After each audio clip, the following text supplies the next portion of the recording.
as an offense. We just have to stay true to who we are, and then as we get out there, we'll kind of figure out the players and all that. Garrett, you've spoken highly, obviously, of Frazier's intelligence. Yeah. What kind of a role can he play in the game? Yeah, I think I got hurt this year too, so you see the game differently when you're off the field than when you're on the field. So I think I'm gonna, after every drive, I'll probably come over and talk to him about what the front's doing and all that. But yeah, no, he sees the game really, really well, which I think is special.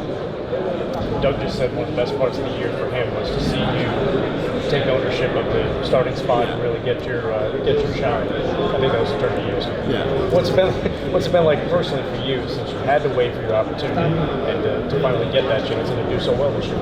Yeah, it's been cool. I love the state. Many people thought that I was probably going to leave after last year or whatever. But no, I love the state, and I'm super, super, super happy that I'm able to be their quarterback. You mentioned this to his point. You mentioned, I think it was last week, about you being the worst quarterback in the Big 12. Yeah. And did you kind of use that a little bit as fuel this year? Yeah, like that was. Piss you off a little bit? Yeah, that was my lock screen throughout the entire year. Like that, and then the 14 was my home screen. So right when I opened my phone, it was me, the worst quarterback, and then when I opened it, it was the 14th ranked team on the home screen. And that was just kind of a daily reminder of what they thought of me and what they thought of this team. You feel like you've proven them wrong? Yeah, but I still think I have a lot more people to prove wrong. What do you got to do to be the quarterback that you want to be? What's left in you? I think just kind of continuing to work. Not be satisfied because I had a decent year this year, but not really to my expectation and not really to what I'm fully capable of. So I think just staying the course, doing what's got me to this point, and then kind of finding those few things that really make the difference when it comes to huge steps in being a quarterback. I mean, when you think about it, you've always been the guy since the opening. Yeah. You were in a quarterback battle all through spring, summertime, or whatnot. So it's not really been that long in your career that you've been the guy. Yeah, and it was kind of that way in high school too. I was never really the guy until my junior year of high school. Really, okay. I started off as a running back my sophomore year, and then 4 games in or whatever, I became the quarterback. So that's kind of been the story of my life. Is just counted out and doubted, but I embrace it. So when you played Pee Wee football, you weren't really a quarterback; you're just an athlete. Yeah, wide receiver, whatever. Funny story. Me and Jimbo Fisher's son, Trey Fisher. Yeah. We went to the same middle school. Okay. So he was the quarterback and I was the running back for I think it was 2 years in middle school. Yeah. So they just wanted to put the athlete with the ball in his hands, I guess. I was going to say that Jimbo left, right? Yeah. And the new coach came in. I guess they talked to you like the day of signing day. Is that pretty much what it was? Yeah. Florida State never really reached out to me, which until the I was end, perfectly right? fine with. Yeah. And by that time, you were like, well, yeah, I was already signed, sealed, delivered. Yeah. Right. Your dad said grew up in Miami. Is that right? He was a Miami fan. Yeah. So my dad grew up and he went to Killian High School. He's from Miami, and then my mom's from Canal Point, which is just probably 100 feet from Lake Okeechobee. Did you take your Hurricane games? Did you go to Orange Bowl? No, I never really was a Dolphins fan. Or Miami Hurricanes? Yeah, well, really growing up, NFL wasn't huge for us. Okay. It was always college football. College football was king, and obviously being in the South, Florida State was right in my backyard, so college football really was king. But it was mainly just college football house, and then I would have practice or stuff on Sundays, but never on Saturdays. And your grandpa disappointed when you didn't play baseball? No. No, he was. Yeah, both my dad and my grandpa, they were super happy because now they get to see like another side of a highly competitive sport, which I think has been cool. Just the journey that they've been on with me. And you said your dad. What was the best piece of advice your dad or your grandpa gave you about sports? I don't really think it was like just something that they said, but ever since I was 5 years old, I grew up in locker rooms like Ryan Braun, Prince Fielder. Like I was running around, no shirt on, just running around having a good time with them. So I really don't think it was what what was said to me, but I think it was really just what I observed and what I just absorbed through just being in that environment. And I think that's a huge part of the man and the player I am today. So the understanding of team sports, how everything works, I mean, how it's all. Yeah, and like my dad, so like obviously play a lot of games in pro ball, so like I would ride the bus home with the players after, and then he always said like after wins you can laugh, giggle, like have a good time, but then after losses you got to shut the you know what up. Right. And so that kind of instilled in me the importance of winning, and that winning really meant people's livelihood, because you don't perform well, like you don't get paid. And being around those guys, you probably understood at a young age what it takes to be good. Right? Yeah, for sure. And like that was like spring training. I spent every spring break out there with them on spring training, waking up at 5 in the morning, going to the field. So it was awesome. Right. Obviously, the work aspect of it. Yeah, for sure. Garrett, what has this week been like for players? Coach Brown was talking about minimizing the activities that you guys do here in Charlotte to try to get that family time while also practicing. Just what have the past few days been like? Yeah, it's been awesome. You know, up here, this is really my second family. So Christmas yesterday was awesome. Just being able to spend it with all of them, having dinner with all of them. It's been cool, but then, you know, when he always says when it's work time, playtime's playtime. So, you know, I think we've done a really good job of balancing that so far this year, or this week. Over the 2 practices you guys have had down here so far, just overall thoughts, how have things went?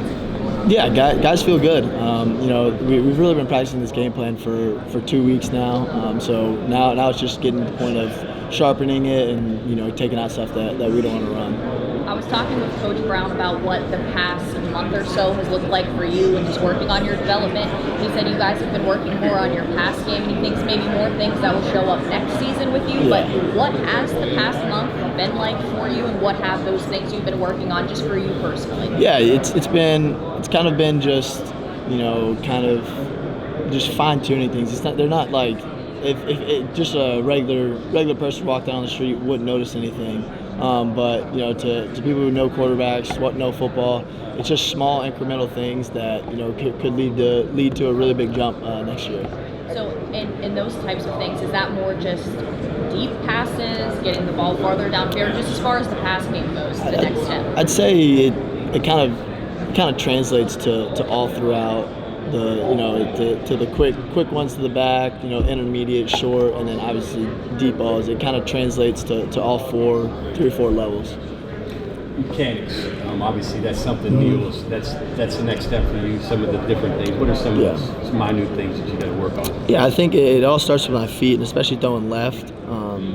You know, being a shorter guy, you know, sometimes I try to fight to get my arm really high to get the release point high, which, you know, you don't need. And I don't really have the problem with it going right, but going left, I kind of try to lean and get it high, and that leads to inaccuracy. So that's pretty much the really big main one. And then, you know, kind of tying my feet and my eyes together, because usually my eyes will be going through progression, but then my feet will get stuck on, you know, my second read or something. So it's really just marrying my feet and my eyes together. And I know, again, from talking to your dad yesterday, he said you've always been kind of a home run kind of guy. He said singles are good too. I think that's something he tells you. Yeah. Take the check down, take the easy shot if you got it. Yeah, he texts me all the time, just or on game day. He texts me. He said, "Don't be afraid to take crumbs. You know, you don't need the whole damn loaf sometimes. Crumbs are good," and that's something I'm continuing to learn. That's just your style, though, right? Since you're a little kid, this is the way you always play. You know, that's how I've always played. You know, I'm always wanting to have the big one, and, you know, it's sometimes not to my advantage. And the last thing here, why are you so good at 2 minutes? Why does that just fit what you do? Whether it's the end of the half, end of the game. Yeah, I think our wideouts do a really good job of kind of getting the signal and getting the line fast. So a lot of times when they start their route, you know, the defense, they don't even have their cleats in the turf. Like they just got their call and they're still trying to line up. So I think that's a testament to, you know, them getting a line fast, and then the offensive line getting the mic IDs right and keeping me clean. And then I think just 2-minute drill is just, you don't really have to think too much. Like you just react. Like we've practiced these plays so many times that we know exactly what to do on every play. So then it's kind of just, this is the play. All right, this is what we're doing. Does it slow down for you? You listen to great players, and they always say at the key moments the game slows down. Yeah. Do you understand? You get an idea of what they're talking about when that happens? Yeah, I think like Baylor really, like the last drive at Baylor, like I saw it the entire way, and like when the ball left my hands, like there was never a doubt that Gene was going to come down with it. Garrett, along the lines of the receivers, Traylon Ray is a guy who's really come on in the last half of the season. What have you seen from him in his development? Yeah, I think he's finally learning how to practice and learning how to really compete at a very, very high level. And he's still a true freshman, so he's still really, really young. But everything you could want in a wide receiver is there. If you see the way he tracks the ball, if you see the way he catches the ball, it just looks different than really anybody that I've kind of been around. That's aside from a few guys. But I think here in the next 2-3 years, he's going to be a phenomenal player. Along those lines, obviously, we know what Jaheim can do on the ground. He's also come up with some big catches for you. It seems his pass game is coming along. His receiving is coming along as well. Yeah, no, he's just a damn athlete. So like any way that me and Coach Brown can get him the ball, get the ball in his hands, we're going to try to do that. Whether that's throwing him a corner ball or handing him the ball off. We're just trying to get him the ball in open space. What has this past month been like working for probably the first time since you've really been here without Zach Frazier at center? Yeah, it's kind of sucked for lack of a better term. He's one of my best friends. I miss him out there. But he's been around the building. He's been to every practice. He's been talking with me. And then I know we'll continue to do that on the game Wednesday night. What have you seen from Brandon and his role filling it for him? Yeah, well, he stepped in a really big moment at the Baylor game. And so I have all the confidence in the world that he's going to call a great game. Snaps are going to be good, and that it's going to be smooth sailing.